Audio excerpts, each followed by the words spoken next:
latest word from Las Vegas is that Vernon Forrest has moved ahead as a 7-5 favorite over Shane Mosley.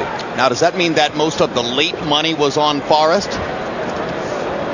That's what it means. Those who believe that styles make fights. That mystery will be unraveled later on. Now Tarver against Harding. Eric Harding said if he wanted to do anything different in this fight, it would be to try to make a physical imprint on the fight earlier. Not to drift for the first several rounds, but rather to go out and try to remind Tarver of how he was able to beat him up in the last 2 rounds of their fight 25 months ago. Tarver says, I'm the better athlete. If I'm in top condition, and this time I am, I should beat him. Tarver working with relatively new trainer Buddy McGirt. It's his 3rd fight with McGirt, and Buddy has had a positive effect on some other fighters we've seen him with, break, guys, break. Including Arturo Gatti. Trap his glove under there. Box.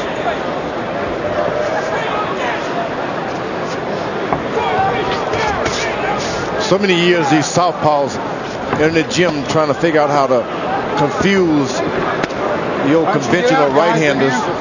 They get confused when they get in with southpaws also. So a lot of times you find yourself, no matter how much practicing, what am I supposed to do next? That kind of thing. Which is why I think the first several rounds of their first fight were relatively slow-paced, with neither guy throwing a lot of punches. The hands go. It started out like a string quartet and ended up as a rap concert. Harding looking upstairs, going to the body with the right hand.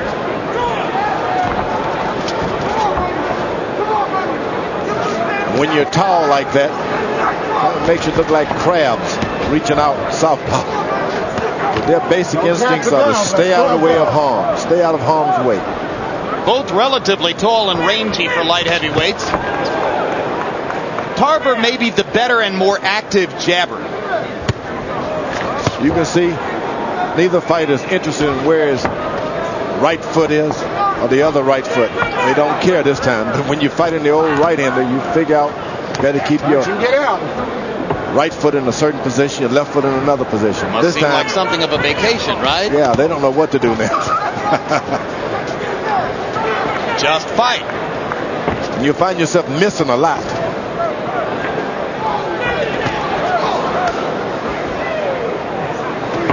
All right, break it. Because the target isn't where you normally expect to see it. That's right. And you can say whatever you want. Oh, I've trained and I've sparred, but those instincts are too much a part of what you do. How about to figure it out now?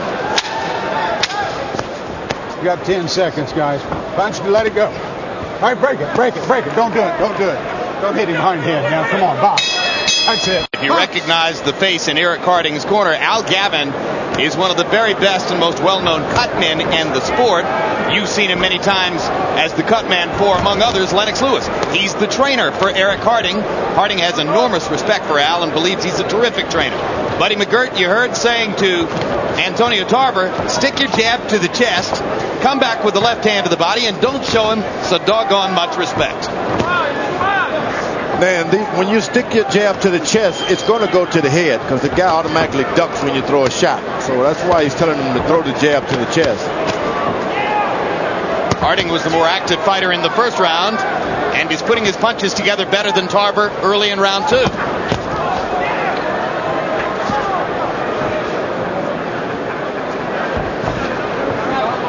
Tarver mostly one punch at a time so far.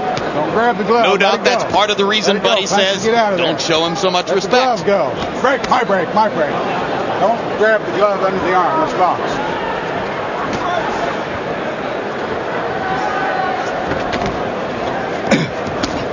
George, Tarver got his jaw broken by this fighter the last time. Does he have to show him respect? Not at all. Generally, you get your jaw broken because your mouth was open or something. It's not because the punch did anything. Some guys get their jaw broken, they think, boy, I got an iron jaw. Not the opposite.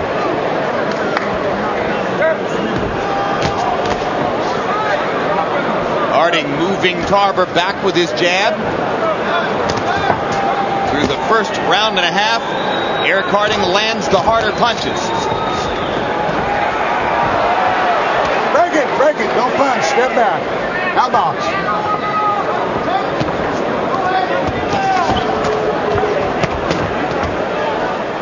Harding missing upstairs, but landing to the body as he kept throwing. Tarver still spitting out mostly one punch at a time.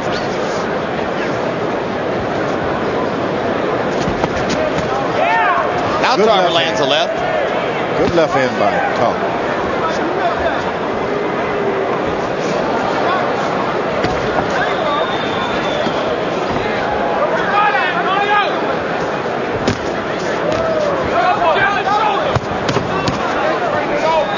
Don't grab it.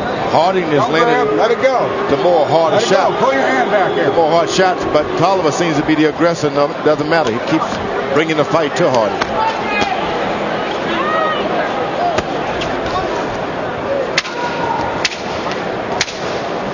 Round two comes down the stretch. Eric Harding still throwing more punches. Antonio Tarver seeming to try to build his resolve. CompuBox numbers in rounds 1 and 2. Harding has already thrown 110 punches. Tarver has thrown only 60. So Harding virtually doubling Tarver's punch output in the first 2 rounds.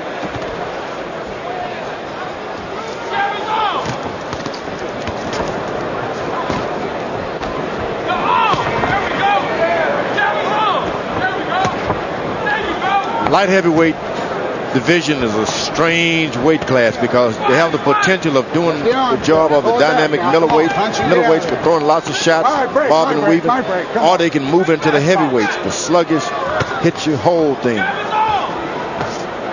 Light heavyweight. Most gifted athlete in the sport. In the view of most, Roy Jones is Fights a light like a middleweight, heavyweight. and he fights just like a middleweight. And I think sees himself mentally as a big middleweight, really.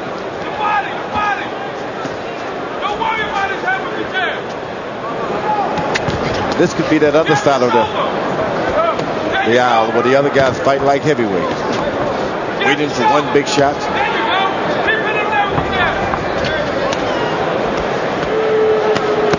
And they're both so tall. I mean, you could conceive of either guy as a cruiserweight, although Tarver at age 33 isn't likely to go up in weight as his career progresses. Which reminds us that Tarver, who is America's biggest favorite to win a gold in the Break it. Don't punch. Don't 96 punch. Olympics, Quit. lost in the first round Now box. to Vasily Zhirov, who is now regarded as the best cruiserweight in the world. No shame in that loss. Zhirov turned out to be one of the better fighters in Atlanta. I think he was voted as the outstanding fighter at the Olympics.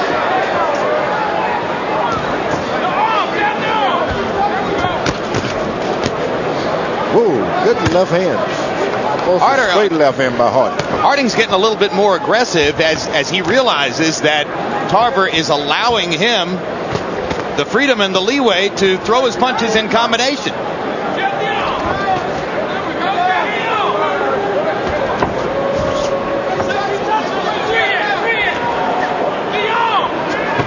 Strange position to be in when you know the fight is going several more rounds.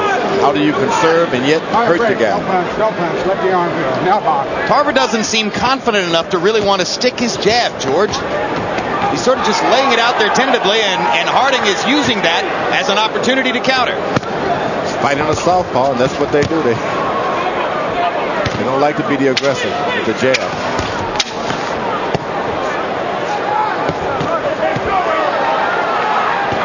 This is only a 10-round fight, and Round 4 of a scheduled 10. Larry Merchant made the point at the end of round 3. Antonio Tarver seeming to give rounds away early, maybe falling well behind. Harold, how do you have it through 3? Okay, Jim, I'll tell you something. To me, it's a very one-sided fight. Eric Harding doing all the fighting, 3-0, 30-27. Eric Harding. Jim, Eric Harding's landed good hard right jabs, good straight left hands, an occasional right hook. You know, southpaw hooks with that right hand. Antonio Tarver doing nothing more than pouring with a jab. When he does throw that left hand, it seems to go behind Harding's head all the time. So good defense for Harding. You heard Buddy McGirt between rounds saying to Tarver, you're making this guy look like a superstar. Go in there and fight. Now Tarver tries to mount some aggression, and Harding sticks the right hand right back in his face.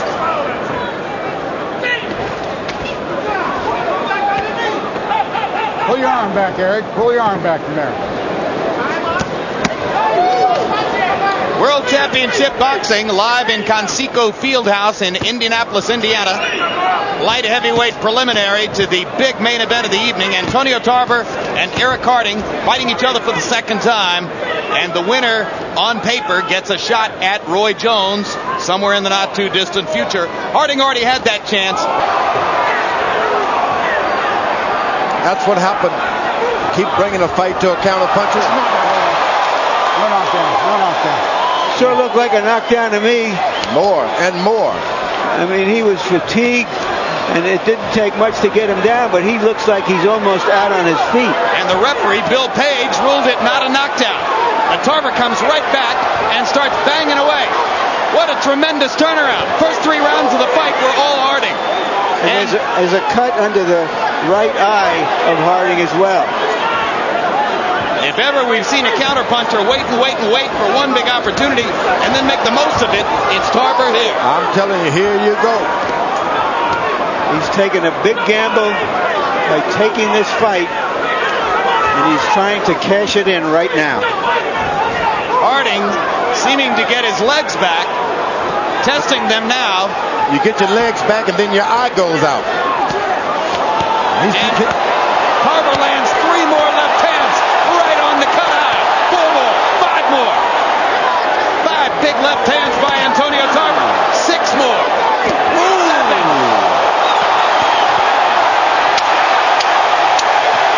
It's a knockdown. Page turns and waits for the timekeeper. 6, 7, 8. You all right? Come here. Take a step. You all right? There's no standing 8 count in Indiana. Harding is not in good condition right now. Yeah, and you heard Al Gavin say, if you don't throw punches, I'm going to stop it.